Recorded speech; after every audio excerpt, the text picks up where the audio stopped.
Welcome to Blue Dope, where we pick the brain of some of your favorite entrepreneurs and entertainers. On today's episode, we had the opportunity to chat with Danse Daimons, recording artist, educator, father, and founder of BKLYN STICKUP, an independent label founded in 2010. Danse joins us to speak about the balancing act of it all and so much more. So let's jump right into it. Danse Daimons, y'all.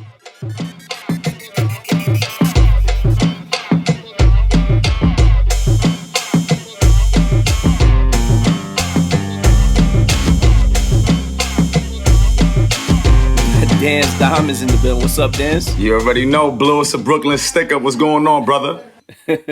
That's it, as always. BKLYN in the house. I think we biased, though. We got a lot of BKLYN on the show all the time.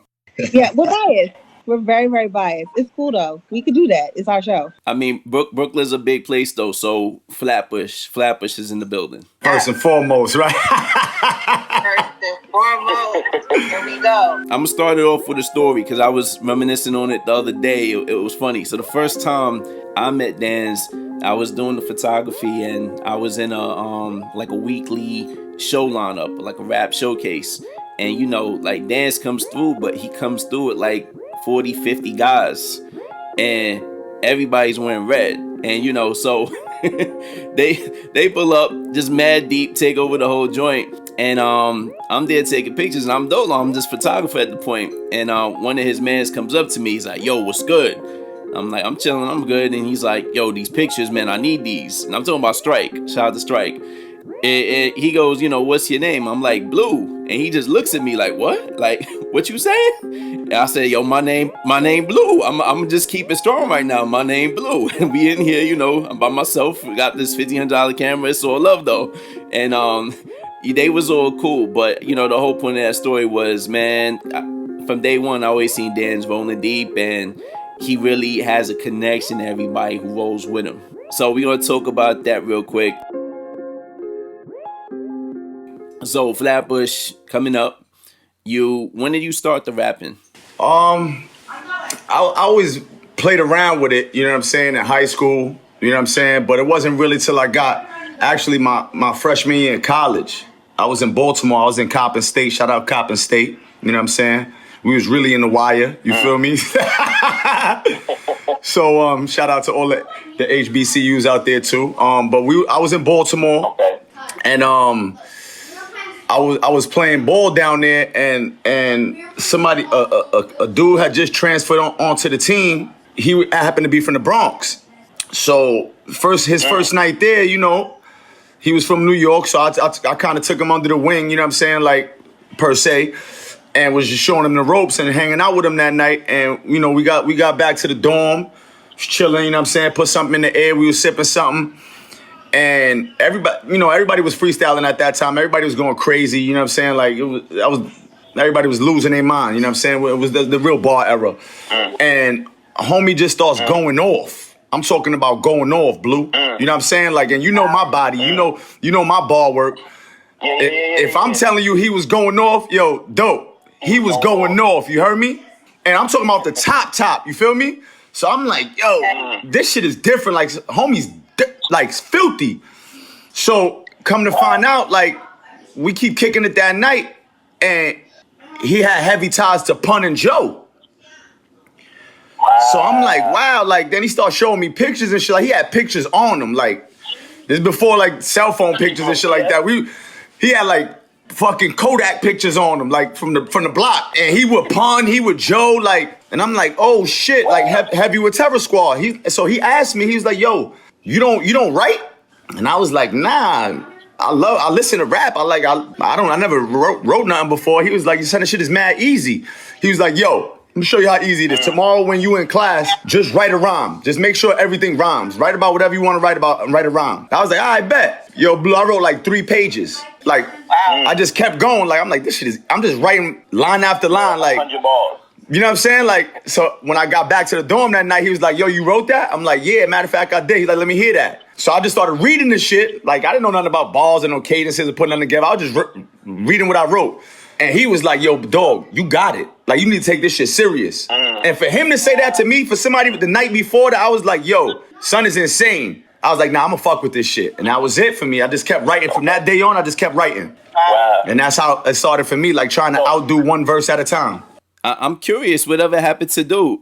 He ended up, he stopped playing ball. He ended up, moving back he moved to Harlem. He became a barber, and he really he didn't enjoy rap anymore. But he always stood in contact with me and watched everything I did. Like, that was the funny shit about it. Like, along the whole way, Blue, till now, I'll still get a text from him. Yo, I heard this shit. I saw this video, and it's crazy because he the one that got me into it.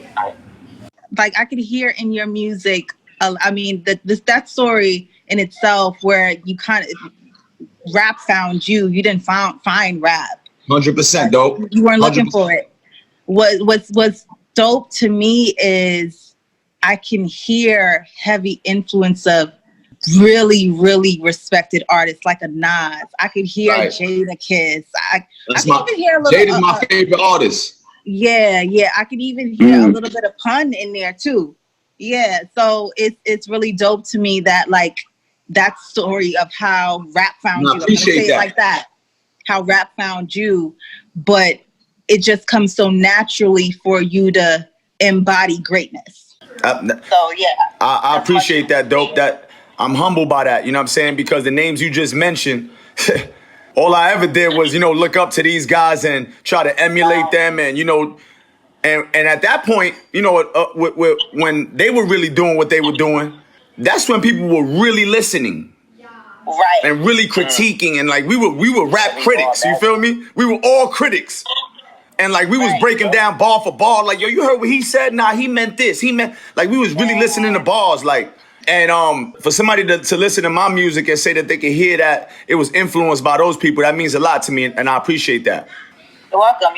Thank you very much. It's coming from the truth, so. I really appreciate that, because they definitely had an impact on me, man. And I hope, my hope was, as a rapper, was one day they gonna hear this. Them names you just mentioned, including a couple of others, DMX, you know what I'm saying? Jigga, you know what I'm saying? Like, those was the guys for me. Nas, you know what I'm saying? My hopes was one day one of them's gonna hear one of my shits and be like, yo, son is nice. That was success for me rap-wise. No money, no none of that. That's a great goal to have. And still, that's my goal. We make money out here. I don't rap for money. Like, of course, we in the music business, and it's good to make a few dollars off what you love. But that's still my goal of success. That's still what is success to me. That those legends could hear something and be like, yo, you got it, boy. So you playing ball and you rapping, right? So there's two of the dreams that everyone had. What kind of happened with the basketball, right? And then at what point did you translate just writing bars and turning it into 16s and creating structure? How long did it take you to learn that? I would say because of the people I was around, like my man Tito, you know what I'm saying? A funny story is at Coppin, right? When I just started rapping, like I just told you, I picked it up there. I used to rap with King Los every day.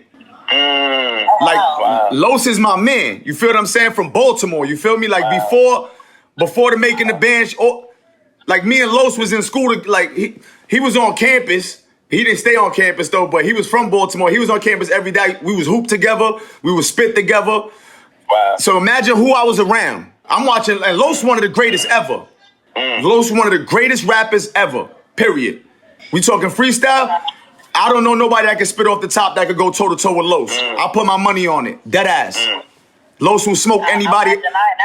I'm dead ass. You heard? And I'm a Blue. You know, nobody can fuck with Los. And I started rapping, being around rappers like that. So the shit, it was either you better learn this shit fast or get the fuck out of here, boy. Yeah. So I learned it pretty quickly. And then with the sports, before rap and before any particular sports, I'm a competitor. That's what you realize. You know what I'm saying? Like, you gotta hate to lose more than you love to win. That's what I live by. So I'm a competitor first. So it all became competition to me. You know what I'm saying? Like, I don't care if we playing ball, basketball, baseball, football. We gonna get it going, and I'm coming for the W.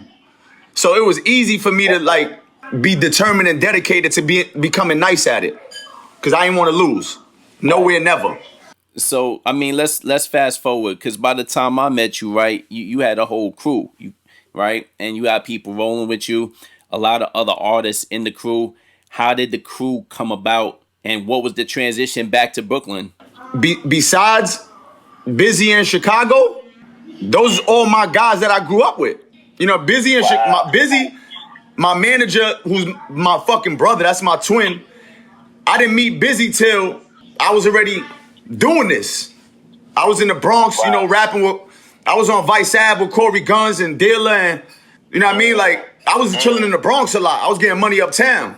It wasn't until after that I was, you know, started rapping with niggas in the Bronx that I stepped aside from that situation I had in the Bronx, and now I was doing my own thing. And back in Brooklyn, that's when I met Busy. So I met, and then after meeting Busy, I met Chicago 2 years after that. So they were the last ones to come on board. Everybody else I grew up with. That's my crew, my real crew. I'm just curious because I mean you're clearly, like I said, clearly heavy influenced by the golden era of hip hop, real MC shit. I know the shift of mumble rap, me as a DJ, it affected me a lot, especially as a lover of the golden era of hip hop. How did it affect you, being that, okay, you were getting your buzz going around 2015, and then like there was just this surgence of mumble rap. Like, how did that affect you and your craft and your creativity? It affected me in a tremendous way. And it didn't, I wouldn't say that it affected my creativity. I wouldn't say that it affected, I only write while I drive. And it's been that way for over 10 years now. And the reason why I found out that that works for me is because I never could get writer's block, because I see something different every block. True. So my thoughts and my creativity comes off me being outside. Like, you know what I'm saying? So it never really affected me creativity wise, but what it did was it made me at times bitter because of the oversaturation of it. Right. That I wasn't hearing things that I wanted to hear as a rap fan. Right. And I wasn't hearing things that was stimulating my mind. I wasn't hearing things that were pushing me to be a better writer. I didn't hear no competition. I'm like, people don't even rap no more. So it's like, you know, if you a ball player, right, Dope? Dope, if you a ball player, right? You looking forward to playing at the Garden, right? There's no Garden no more. It's like 3-on-3s in the park with bums. That shit don't excite me. I don't even want to lace up. You know what I mean? Like, son, niggas playing ball with a hat on. Like, I'm not playing with them. I don't want to play with them.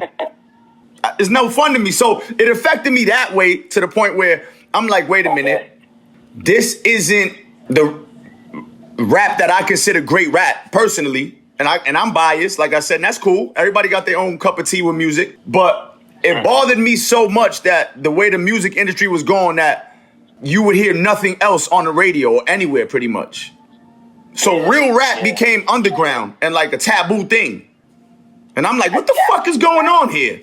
So, you know. Over the years, right, I know the labels have came your way. And I feel, you know, and you know, understanding that, right, what were your decisions when it came to that? Because I know multiple labels have come your way. Yeah, I mean, I've been blessed in that. I'm very fortunate in that, that to be in a position where many people were interested. You know what I mean? But you know, it's funny. I was talking to somebody yesterday, and this shit is really funny actually. And I told them I'm at the point in life where I'm kind of envious of unintelligent people. You know what I mean? And I'll elaborate. Because they must not have any anxiety or any pressure because they're really oblivious to things. So that must be an easy way of living. When you're an intelligent person, shit gets painful in life. It almost hurts to be smart. You get your heart broken a lot. Too aware. Yeah. Too aware. So with the labels and all of that, and all, you know, like I said, I'm fortunate enough that people were interested, but I could never bring myself to compromise my integrity. And it seemed like the way that the music industry was going was you had to pretty much compromise your integrity to take one of these deals. They were like, Dan, you never heard of auto-tune? That's kind of what was going on. Where's the creative control here? Like, I don't, you can't, I'm a grown man and I make money. You know what I'm saying? I also got 2 sons where I stand by what I say, and I expect them to stand by what I tell them they should stand by. We don't compromise here. We don't conform here. There's an audience for everybody. So there's no way you should be making me try to sound like somebody else or look like somebody else or use somebody else's cookie cutter template so I can have as much success as them. Like, that's not music. That's not what we all about. You know what I'm saying? So those were really the conversations. They were just trying to just mold it a certain way. You wasn't with it. That's really what it was. 100%. That, and then the business of it. Personally, I wasn't with no 360 deal anyway. You know what I mean? Like, anyway, and from a young age, from when they first started kicking out 360 deals, I'm like, wait a minute, you get this huge percentage of what? Of everything? Of this merchandise brand that I created that you had nothing to do with? This name and this reputation that you had nothing to do with? All of this, these hours in the booth and they own it. What? Nah, I'm good. I'll stay independent and I'll cater direct to consumer until I find something I like and something I agree upon. Copy. But everybody's not in that situation where they could do that because so many people are rapping because it's their last ditch effort to be successful financially. You know, and they, so I can understand. I'm not knocking nobody that takes these deals but that's just not for me. And I feel like a lot of the times it's easier to get the younger artists who are new to money. 100%. And they're easier to be swayed in that way of these 360 deals and signing over all of the rights to all of their music, their intellectual property. So yeah, I mean, 100%. When we get to a certain age and a certain level of intelligence, it's kind of harder to pull us into that world. So keep on doing what you're doing. And I mean, I know it hasn't been the focus, but, you know, just from a monetary standpoint, how has that changed over the years with streaming as an independent artist? I mean, RIP Nip, but, you know, a lot of people speak about the success he had and looked at that almost as a blueprint. So, I mean, could you give us some insight on what it's really like for an independent artist to kind of be pushing out digitally? I mean, when you make a decision, you have 2 decisions. And when you get to a point of notoriety, where you're making music and now you're starting to reach these platforms where people are recognizing who you are, and you're on the radio and you're on MTV and BET and you're doing things, you know, you got 2 choices to make. You're either going to sign this deal with these people, or you're going to say, no, I'm going to stay independent. And if you choose the independent route, you have to know that you can't expect help from anybody. You can't expect any help. So you have to put your own money behind your music. You have to do your research. You have to spend your money wisely. You know what I'm saying? You have to invest in yourself. You have to, you know, it's all on you, from the studio time to, you know, getting your music, maximizing your music's visibility, to getting, you know, to start streaming, to getting your shit on playlists. It costs money. You know what I'm saying? And you got to be willing to spend your own money and gamble on yourself. You know what I'm saying? You got 2 choices if you want to play this music game. And A, sign a deal. B, don't sign a deal, but be ready to spend money on yourself. Exactly. Period. You ain't lying. It's A or B.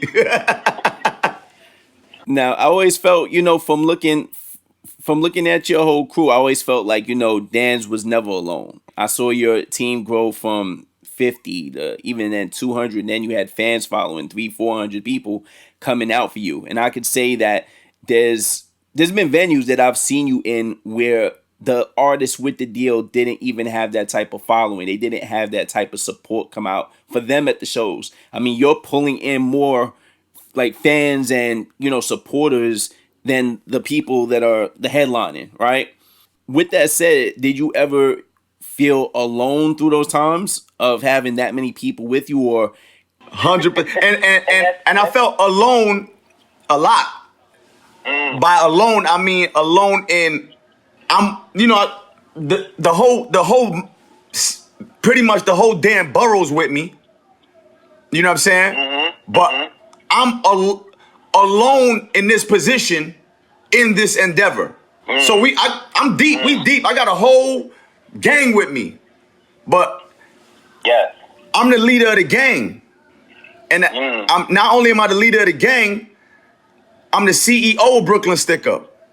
And not only am I the CEO of Brooklyn Stickup, I'm the featured rapper at Brooklyn Stickup. Nobody else wore all of these hats, so I'm alone in this. And if I win, we win big. If I lose, I lose, and then everybody else is affected negatively by it because I lost. And I mean, outside looking in, I never saw it that way. I almost looked at it as that's the type of, support. And you had the support, but, from the outside, you're thinking that that's enough to hold you up the whole time. But really, the pressure was on top of you. At all times. And like I said, I'm a competitor, so I embrace it. Like, I'm unfazed by pressure. I like it. But it's just a lonely feeling sometimes because, like, let's use Busy or Chicago. Those are my brothers, and I couldn't be who I am without them, right? But if I go on stage and bomb, Chicago's not really like affected really negatively by that. Nah, he did the beat. Right. To get the lyrics. So Shy is safe. Busy's safe. Dance fucked up. So that wasn't me though. Yeah, like I wasn't on stage. And Busy, Busy was a behind the scenes guy. That's his, he loves that. So I was on the light is on me every night. You know what I'm saying? And it always has been. And, it comes with great responsibility. And like I said, I love it, but you do feel alone. I mean, and they sacrificed a hell of a lot, but it was just different because of the positions that I played were positions of the light is always on you. It's always on you. The cameras is always on you. You can't fuck up. You can't make any mistakes. You can't. So that gets lonely. But sometimes it's good to be alone. And I'm going to take it to the rest of the pressure because I feel like you were always representing or doing something for someone. I feel you Brooklyn Stickup is a crew. You guys were on this cusp of, going to this next level. You have a story building and then one of your other front runners gets locked. And the whole movement turned into something else because now it's free so-and-so and this, that. So what was that impact like just having one of your main guys go in at a time where you were climbing? I mean, we were doing well with the things that I was doing. And you know what I'm saying? Like we would do already, like you said, we were climbing. And the funniest shit about it is the Daily News named us. Literally, the Daily News named us. So when my man got locked, you know what I'm saying? Free me, once again. When my man got locked, hey, listen. Okay. The article comes out in the Daily News the next day. Brooklyn Stickup punks boxed in. Big headline. So we didn't really take a liking to the punks boxed in part. So, but if you're gonna label us Brooklyn Stickup, that's when Busy was like, yo, that's because my album was untitled at the time. Busy was like, yo, that's the name of the album right there. I'm like, what? He's like, Brooklyn Stickup. Wow. I'm like, oh, that's fire. They synonymous with each other. He's like, yeah. Wow. We came out with 12 sweaters, Brooklyn Stickup, and that shit took on a life of its own, Blue. Yup. Word. Yo, I still got mine. I was looking for mine. I couldn't pull it out today, but I was looking. I had the blue and green. Word, a lot more heat on the way too. We got a lot of new music it's about to drop. That's what's up. I mean, it's dope branding. I mean, for anybody from Brooklyn, that's always the vibe. New music. Is this a solo project? Because we know you got the PS211. So what's the separation? Because now you got options. I just finished this the second PS211 album with Telly and Slim. About to fly to Chicago to shoot the first video for the single. We got Hope from Good Music is on that, so we're gonna go out there and shoot the video with him. And while I'm out there, I got the solo album that I'm doing with Chicago. I'm like 4 or 5 songs into that. While I'm out there shooting that video, I'm gonna complete the solo album, and we should be done 2 albums ready to go by October. And it's a lot of heat on the way, Blue. I'm excited about this one. I had a lot to say. For those that are unfamiliar with a PS anything, please explain where the name PS 211 comes from. Right. What was the influence? What was inspired by? Yes. Right. So when I first met Telly, you know, we had heard of each other a lot. Telly was very well known on his own accord. You know what I'm saying? He done a hell of a lot of things in the town. So we had heard of each other, but we never met each other. And that's when he was with Fame School, him and Slim, and they were doing something where every Thursday night they were dropping a beat and on Instagram, right? And the first person to record over it and send it back that they liked, they released it that Friday. So they went on for they was doing this for like a month, for like 4 weeks straight. And everything Slim was dropping was heat. And that's where Keep It a Buck came from. The first song on the PS 211 album. Shit was on High 97 for a little minute and all that. So, that's why I met him. Busy came in the studio. I was recording something with Chicago. And Busy was like, yo, you heard that Fame School shit they just dropped? I'm like, nah, play it. He played it. I'm like, yo, cue that up. Smoked it. That was Keep It a Buck. Sent it back. Friday, they played it. DJ Enough loved it. He started spinning the Hot 97 all in like 3-4 days. Wow. After that, Enough was like, yo, I like y'all two together. I need to hear EP from y'all. So, wow. So this was enough that Enough orchestrated me and Telly being together after he heard that one record. Wow. Yeah, shout to Enough. That's the big bro, you know what I'm saying? Ocean Ave, he know what it is. So at the time, we like, what we gonna name it? It can't be just Telly from Fame School and Danse from Brooklyn Stick-Up. Y'all gotta have a name of a duo. So we incorporated Fame School and Brooklyn Stick-Up. We took it to Stick-Up School. And what's better than Stick-Up School than PS 211? Because that's what that is. Because everybody, for those of you who don't know, a 211 is a cop code for a robbery. PS 211. And there you have it, Stick-Up School. There you have it. See, I thought y'all really went to school or something together or something like that. Because I'm from the floor, so I went to IS 211. So I was like, yo, what's PS 211? That's over in Flatbush? I never heard of that, but... Nah, Stick-Up School, Fame School, Brooklyn Stick-Up, PS 211. See, the word plays even in the name. Even in the name. Love it. You know, shout to Busy, because Busy had a lot to do with creating that wordplay, creating all the artwork for it. That's all Busy's ideas behind everything. You know he the mastermind. So, I mean, I know you had some features on the last joint, right? I know Mano hopped on with y'all. Y'all had the cat from, what's his name, from Toronto. I Love Mackinnon. What's his name? McConan. Yeah, so I mean, with this new one that's dropping, you guys got any features that you put in or like surprises, anything? Like I said, we did a joint with Hope from Good Music. Yep. I got a joint. We got a joint with the homie Rome Streets. That's my guy. I got a joint with Nick Caution on there, my young boy. Okay, nice. You know what I'm saying? But other than that, it's just us going to work. You know what I'm saying? So Rome Streets, Nick Caution, Hope. You know what I'm saying? Now, one of the things you said earlier was one of your goals was to have some of those artists that you really looked up to kind of be able to turn around and say, all right, yeah, that boy is spitting. Who are some of the artists you interacted with? Because I've seen you with Jadakiss several times, right? I've seen you with these artists. So who kind of came out and who's kind of surprised you and have you hit that goal? Yeah. Raekwon. If you remember, Blue, what we did to BB Kings, Yeah. it got very ugly in there, and I had that shit. You know, it was crazy. It was a crazy night. Troy Ave was in the building. Mano was in the building. Raekwon was in the building. Tretch was there too. Yo, there was so many people in the fucking building that night in BB Kings. That shit was crazy. MOP was there. And I think my people bought like 250 tickets, if I'm not mistaken.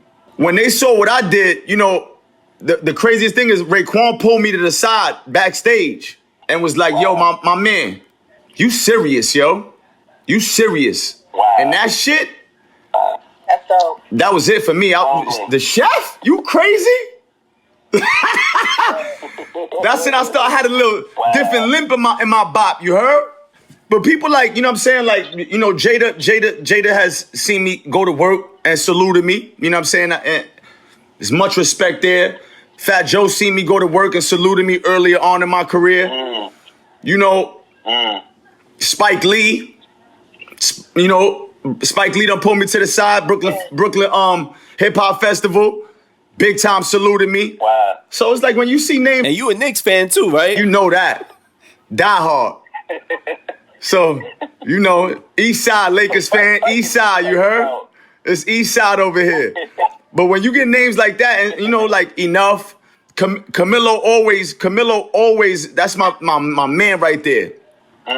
Ebro, you know what I'm saying? Like, these are people that they let me know that what I'm doing is appreciated and they fans of what I'm doing. And that means the most to me. You know what I'm saying? Yup. Word. Now, I mean, they say it's a young man's game, right? And I feel like it's kind of changing. So when you look at cats like Griselda, do they influence you now when you hear guys like that that's really spitting out here? Oh, I love it. I love it. I love what I'm hearing. You know what I'm saying? Like, that's a breath of fresh air for me. About time. Because these spitters been waiting to spit. These spitters been waiting to spit, and you gave them a shot. So what they did with their shot, they took everything. So I salute them and I commend them. So they earning every bit of what they getting, they earned it. And I respect it and I salute them, and they better turn it up to the max. Because it's a young man's game per se. But I know a lot of young niggas that can't dunk. And we still catching wild alleys out here. You heard me? Lightly off the vert, Blue. So these young boys better lace up, you heard? Much respect to them, and I hope that they stay competitive too, because that's good for the culture and that's good for the music. You know what I'm saying? So we got to keep the pressure on them. I see that you are a father. Your son. Absolutely. How has fatherhood affected you and your rap career and how you perceive yourself as an artist? I perceive myself as a father first, and everything else in my life has fell into place accordingly. You know, you be about the right things. You be a stand-up guy, a solid guy. You know, somebody that your kids can look up to, and everything you do outside of that will be dope. And that's what I'm in the business of. You know what I'm saying? Being solid all across the board in any facet of my life. You know what I'm saying? And it ain't trying to do nothing. You shouldn't have to try to be solid. You know what I'm saying? Be solid. Like, I'm both my son's role models. Period. There you go. So I can't lose. I already won. And I know one of them's balling too. So I mean, are they taking after you on the court? Is that what it is? Who, Sir? You know Sir can't fuck with me. Shout out to my young boy. Nah, my man just earned himself a full scholarship to a prep school upstate. So he upstate in the dorm right now. Oh, wow. Yeah, he upstate in the dorm right now. Yeah, word. So you know his goal is to be able to take me out. You feel me? But he ain't quite there yet. He got some time. He got some time. He got some time. I'm hoping it happens this year, but I doubt it. So real talk, have you ever dunked on him? Nah, I haven't dunked on him. That I felt like I'll cross you, I'll back you down, but I felt like if I dunked on him, that might be something a little too traumatizing at a young age. He might stop jumping to block shots because PTSD, you feel me? So no, I mean, real talk. So do your sons actually listen to your work at this point? How do you feel with that? Is there boundaries that you set as a father and artist? Hell yeah, my sons have always listened to my music. You know, Sir's 14 and Chase is 8. So Sir's been listening. Sir been on MTV 3 times. So you know what I'm saying? Sir, you know Blue, Sir was with me everywhere I went. He true to this. He true to this. He been there from the jump. Like I don't go nowhere that I won't take my sons. You know what I'm saying? Like I don't do things that I would feel embarrassed by or like my sons will look at me a certain way or sheds a bad light on their dad. I don't conduct myself that way anyway. Like I said, I try to be solid all across the board. So even with my music, I've explained to both my sons at a young age that dad raps about things that he's been through, things that he sees, things that his friends go through, things that he has certain feelings about. That doesn't mean because what you hear dad rapping about, it has to be what you're about. You know what I mean? Like a lot of things dad's rapping about is things that happen to him and his friends that he doesn't want to happen to you.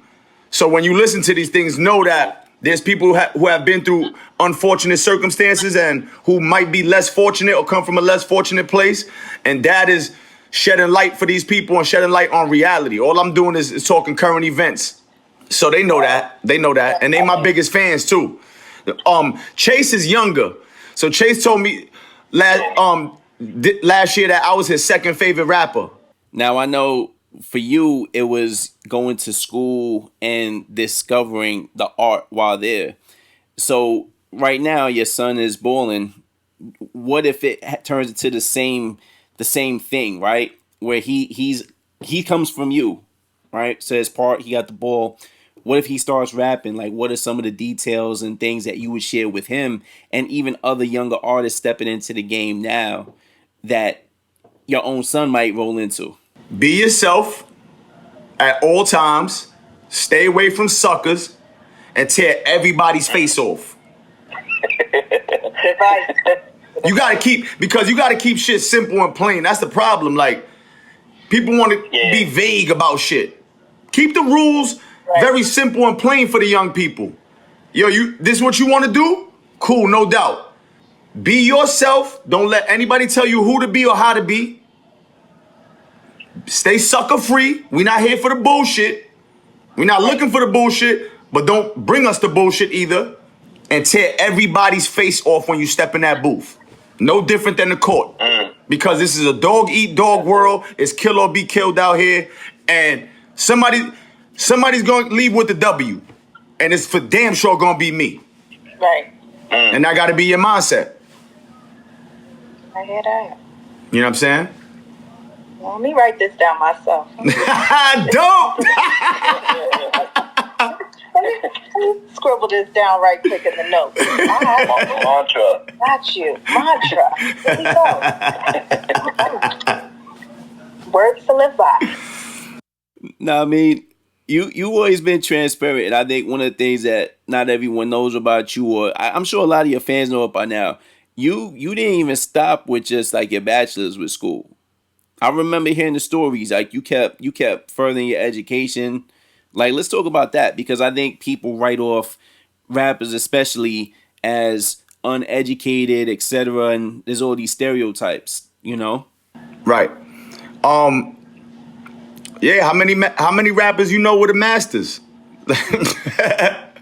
Like, so you know, I hang my hat on what I do here. And that's the biggest reason why my sons, the bar set high. So when they see dad do this and that, they know dad didn't miss. Dad never failed a class in his life and he got a master's degree.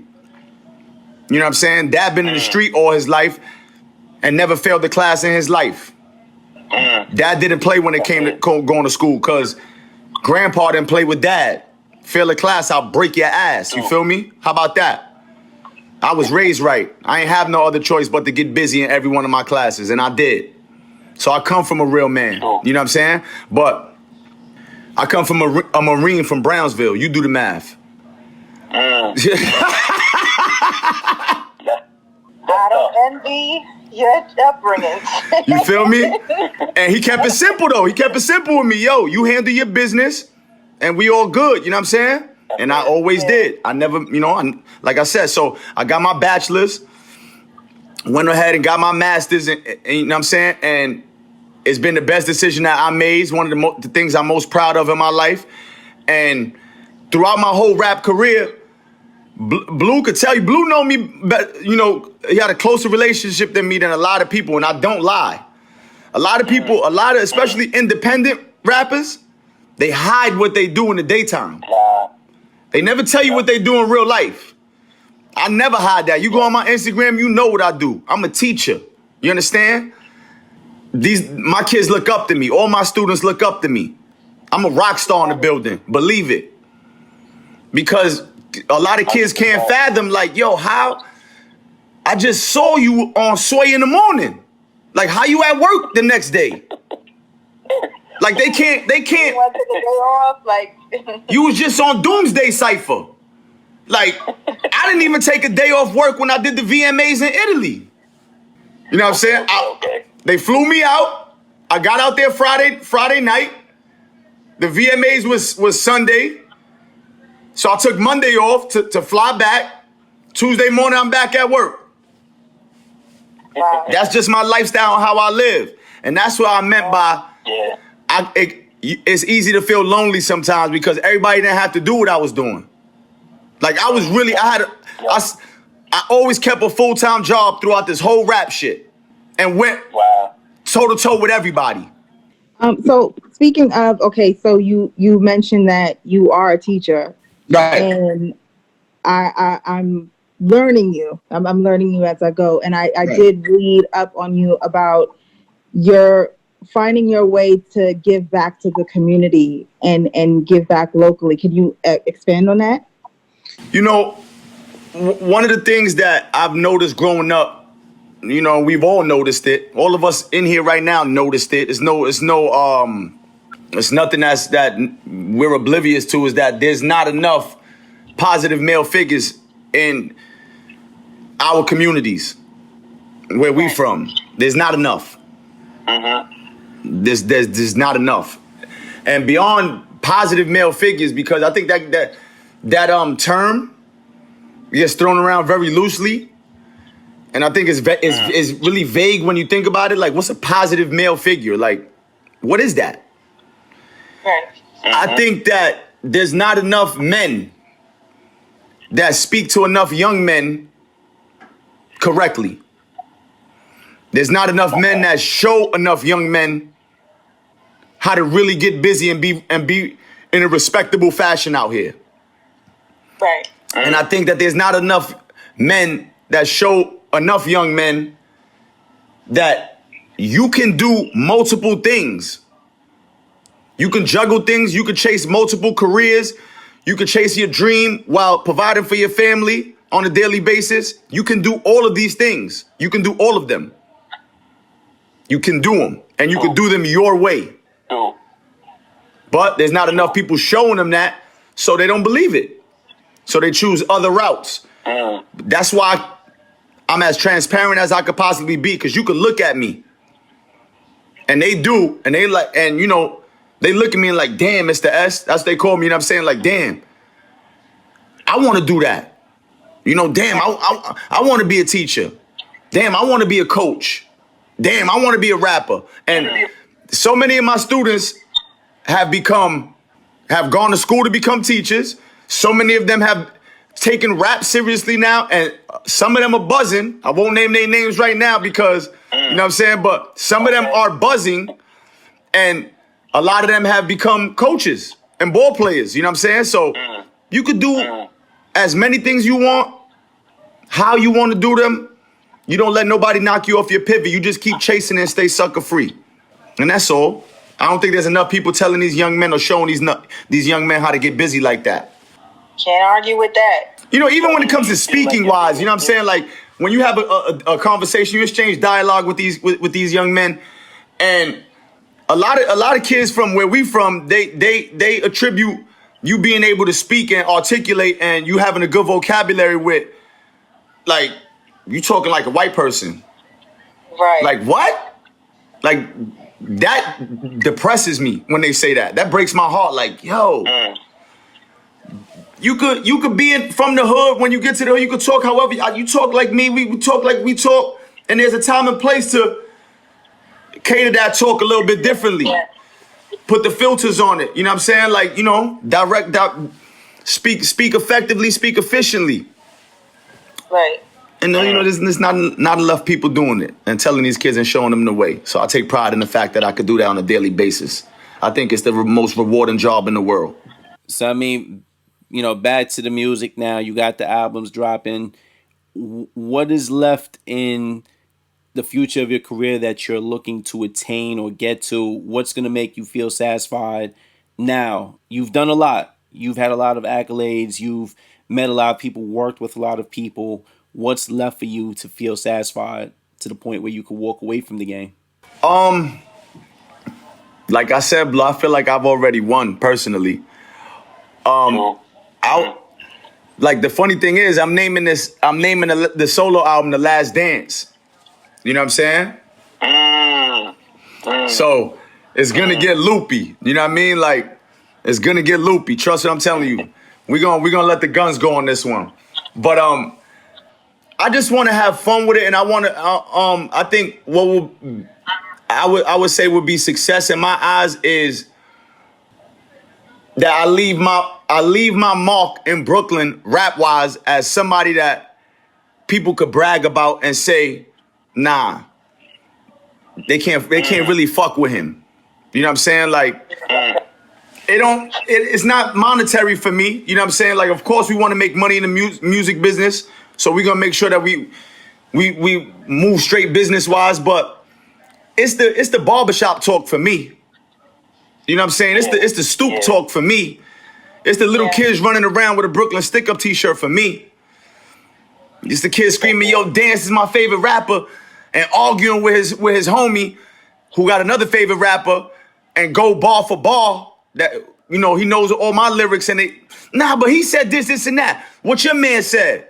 That's what it is for me, Blue. That's what it is for me, Dope. Like, say my name and be proud to say my name. That's it for me.